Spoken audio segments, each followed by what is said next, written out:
तो यार पिछले वीडियो में मैंने आपको बताया कि कैसे आप सिर्फ 45 चैप्टर्स के आसपास करने के बाद भी आप आउट ऑफ 720 600 प्लस मार्क्स के आसपास का सिलेबस जो है कवर कर रहे होगे। काफी स्टूडेंट्स ने कमेंट सेक्शन में ये लिखा कि यार इतना जो आप बता रहे हो ये सब तो ठीक है, बट हमारा जो 11th है वो बहुत वीक है। जो नंबर 1 कमेंट अगर आप उस वीडियो में देखोगे तो ये था कि 11th हमारा वेस्ट हो गया, 11th बर्बाद हो गया, तो उसके लिए हम क्या करें।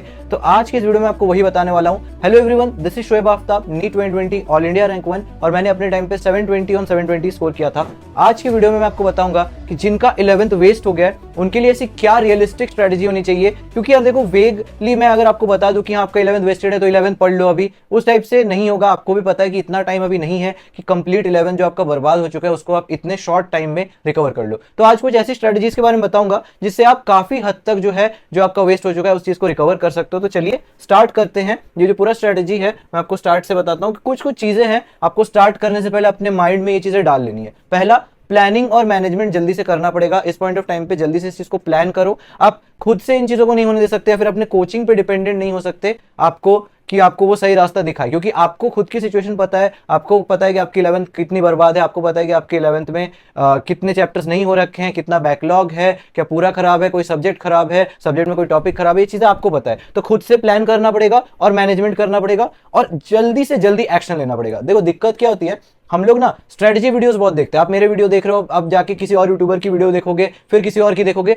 फिर जाके आप कुछ दिमाग लगाओगे। उससे पहले मैं कहता हूं जल्दी से क्विक एक्शन लेना बहुत इंपॉर्टेंट है, क्योंकि टाइम बहुत कम है। मैं जब अपने टाइम पे था मैं हमेशा से रोज प्लान करता था, रोज एक्शन में लाता था। ठीक है, देखो यार होता क्या है, आप 5 मिनट 10 मिनट आधा घंटा पूरे दिन में प्लानिंग के लिए लगा सकते हो, लेकिन बाकी का टाइम आपको ऑनेस्टली ढंग से सेल्फ स्टडी करना ही पड़ेगा। इनफैक्ट मैं तो कहता हूं आप जो स्ट्रेटजी बनाओ एक वीक के लिए बना लो और उस वीक को आप पूरा एग्जीक्यूट करने पे फोकस करो। ऐसा नहीं कि यार रोज कुछ ना कुछ मोटिवेशनल वीडियो देखना पड़ रहा है, कुछ स्ट्रेटजी वीडियो देखना पड़ रहा है। तो वीडियो में आगे बढ़ने से पहले मैं आपको बता दूं, काफी स्टूडेंट्स हैं जिनका 11th वेस्टेड है, वो ऐसा कोई रिसोर्स ढूंढ रहे हैं कि यार एक क्रैश कोर्स टाइप ऐसा कुछ हो जिससे जल्दी से जल्दी वो अपना सिलेबस जो है वो कंप्लीट कर पाए एंड एक प्लान तरीके से जो है उनका पूरा प्रॉपर रिवीजन हो पाए। तो बेसिकली अड्डा 247 ने एक क्रैश कोर्स, ऐसा ही एक क्रैश कोर्स लॉन्च किया है। तो नीट अड्डा 247 एक वन स्टॉप सॉल्यूशन है जहां आपको 360 डिग्री प्रिपरेशन करवाई जाती है। यहाँ पे इंडिया के टॉप फैकल्टीज गरिमा गोयल, नितेश देवनानी और तमन्ना चौधरी मैम, ये लोग लॉन्च कर रहे हैं आपके लिए क्रैश कोर्स जिसका नाम है शिखर क्रैश कोर्स। ये जो है लॉन्च हो रहा है at the very affordable price of ₹4200 only. ये जो है कवर कर रहे हैं पूरे के पूरे सिलेबस को with PDF notes of each topic, उसमें भी जो सबसे ज्यादा एनएमसी के अकॉर्डिंग रेलिवेंट वाले हैं उनको।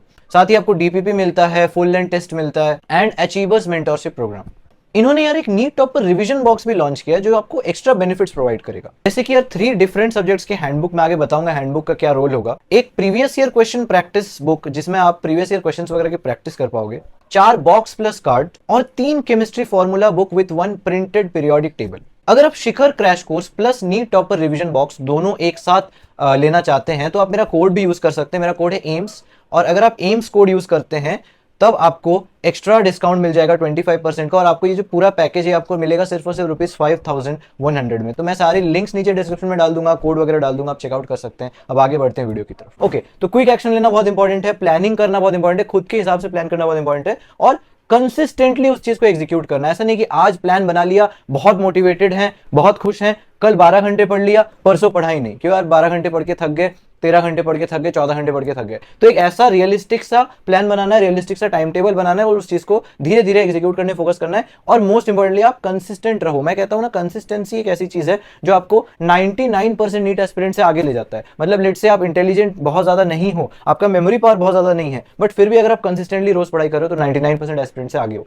देन स्मॉल इंप्रूवमेंट, रोज आप थोड़ा थोड़ा इंप्रूव करने की कोशिश करो कि हाँ यार 11th में मेरे को पहले मेरे 10 चैप्टर के बैकलॉग थे, तो यार आज और कल ऐसे 2-3 दिन में आपने एक चैप्टर कर दिया तो 9 चैप्टर के बैकलॉग रह गए। अब आप क्या करोगे, अपनी स्पीड को बढ़ाओगे कि यार 3 दिन में एक चैप्टर किया, अब 2.5 दिन में एक चैप्टर करना है, अगला जो चैप्टर उसको 2.5 दिन में करना है, अगला चैप्टर थोड़ा और फास्ट करना है, रिवीजन थोड़ा फास्ट करना है। तो धीरे धीरे इंप्रूवमेंट करने की कोशिश करो। इस तरीके से अगर आप स्मॉल इंप्रूवमेंट करोगे तो आपको पता भी नहीं चलेगा आपको कितना ज्यादा जल्दी सिलेबस को कंप्लीट कर पाओगे। नेक्स्ट हम पॉइंट पे आते हैं यार।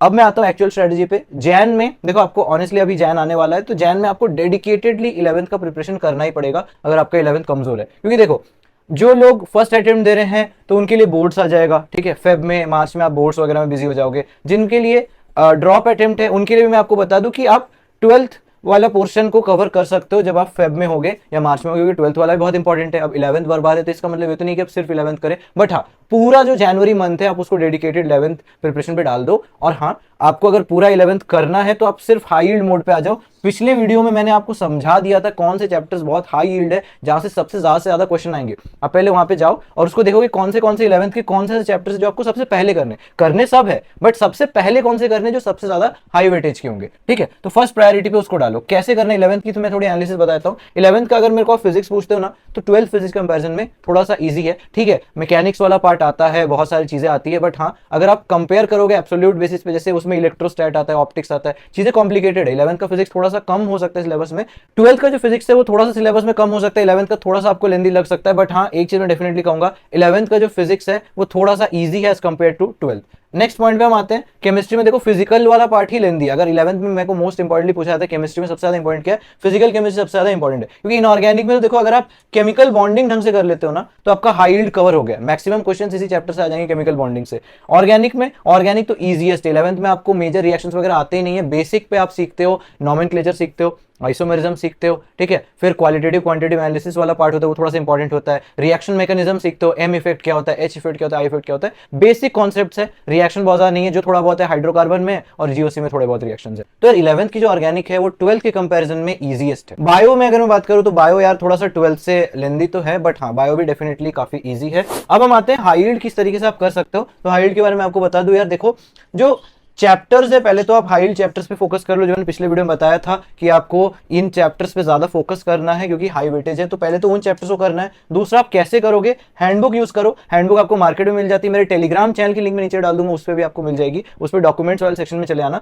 हैंडबुक में होता क्या है, सारे फॉर्मूले लिस्टेड होते हैं। लेट्स से फिजिक्स का कोई चैप्टर है, फिजिकल केमिस्ट्री का कोई चैप्टर है, या ऑर्गेनिक में होगा तो ऑर्गेनिक में माइंड मैप्स वगैरह बने होंगे। तो हैंडबुक में क्या होता है कि बेसिकली एक शॉर्ट समरी होता है, पूरे चैप्टर की रिवीजन कह लो, शॉर्ट समरी कह लो, वो 1-2 पन्ने या 2-3 पेजेस के अंदर अंदर पूरा का पूरा चैप्टर समराइज्ड होता है। तो आप क्या कर सकते हो, लेट्स से आपको जल्दी रिवाइज करना है, अपने हैंडबुक कर ली, फिर आप क्वेश्चन प्रैक्टिस पे आ सकते हो। तो हैंडबुक प्लस क्वेश्चन प्रैक्टिस बहुत एक फास्ट तरीका होता है रिवीजन करने का। क्वेश्चन प्रैक्टिस में क्या करोगे, पीवाईक्यूज तो पक्का करने ही है, प्लस पीवाईक्यू बेस्ड जो टॉपिक्स है उनके आपको अलग से खास करके क्वेश्चन प्रैक्टिस करनी पड़ेगी। क्योंकि यार पीवाईक्यूज एग्जैक्टली रिपीट नहीं होते, बट वो जिस टॉपिक से आया हुआ है ना वो टॉपिक के क्वेश्चन बार बार रिपीट होते हैं।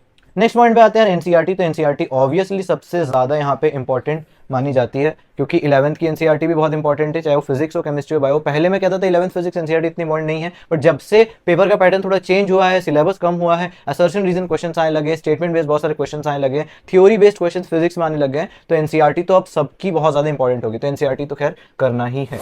लास्ट में मैं बोलूंगा, फेब में देखो बोर्ड्स कर लो या 12th प्रेप कर लो। अगर आप ड्रॉपर हो तो 12th वाला पार्ट कर लो। मार्च में मॉक टेस्ट दो, मॉक टेस्ट भी 11th बेस्ड ज्यादा मॉक टेस्ट दो। क्या 11th के जितने भी पार्ट सिलेबस होंगे ना, बहुत सारे टॉपिक्स कवर हो रहे होंगे, जिसमें मान लो 11th में आपने 4-5 पार्ट सिलेबस टेस्ट दे दिए, कुछ फुल सिलेबस जो 11th वाले फुल 11th सिलेबस, ठीक है। तो पार्ट सिलेबस टेस्ट देने हैं आपको, बहुत सारे टॉपिक बेस्ड टेस्ट देने हैं कि हाँ कुछ ही टॉपिक, यूनिट बेस्ड जो टेस्ट होते हैं ना कि एक यूनिट पूरा आ रहा है, बायो में एक यूनिट आ रहा है, फिजिक्स में एक यूनिट आ रहा है, केमिस्ट्री में एक यूनिट आ रहा है, वैसे टाइप के टेस्ट आपको बहुत सारे देने हैं। पार्ट सिलेबस जो कंप्लीट 11th हो उस टाइप का, मतलब कि आप इसको डिवाइड कर सकते हो। मार्च में ज्यादा 11th बेस्ड टेस्ट दे दो, इससे आपका 11th थोड़ा जो वीक है वो कवर हो जाएगा, और अप्रैल में आप फिर कंप्लीट फुल सिलेबस टेस्ट दो, कंप्लीट फुल सिलेबस टेस्ट दे दो। 12th के जितने भी पार्ट सिलेबस टेस्ट हो गए वो सब आप अप्रैल में फाइनल दे सकते हो, और फाइनल आपका मई में तो खैर एग्जाम ही हो जाएगा। So that was it for today. Hopefully आपको क्लियर हुआ होगा कि 11th अगर आपका बर्बाद है तो कैसे इस छोटे से टाइम टेबल में भी आप थोड़ा सा 11th को ज्यादा प्रायोरिटी पे देके 11th को कवर अप कर सकते हो। So that was it for today. और हाँ यार, वीडियो को लाइक जरूर कर देना, शेयर करना अपने फ्रेंड्स के साथ, और अगर आपको कंटेंट मेरा अच्छा लगता है चैनल को सब्सक्राइब कर देना। ऐसे ही इन्फॉर्मेटिव वीडियोस के साथ मैं आपसे मिलता रहूंगा। कमेंट सेक्शन में जरूर बताना आपको नेक्स्ट वीडियो किस टॉपिक पे चाहिए, क्योंकि मैं कमेंट सेक्शन से ही मुझे पता लगता है कि कौन सी चीजें मेरे को बनानी है, और मुझे एक्चुअल में जिस टॉपिक की मेरे को लगता है बहुत ज्यादा नीड है, स्टूडेंट्स को ये प्रॉब्लम फेस हो रही है, मैं उसी टॉपिक पे वीडियोस बनाता हूँ। तो यार मिलते हैं अगले वीडियो में, तब तक के लिए बाय बाय।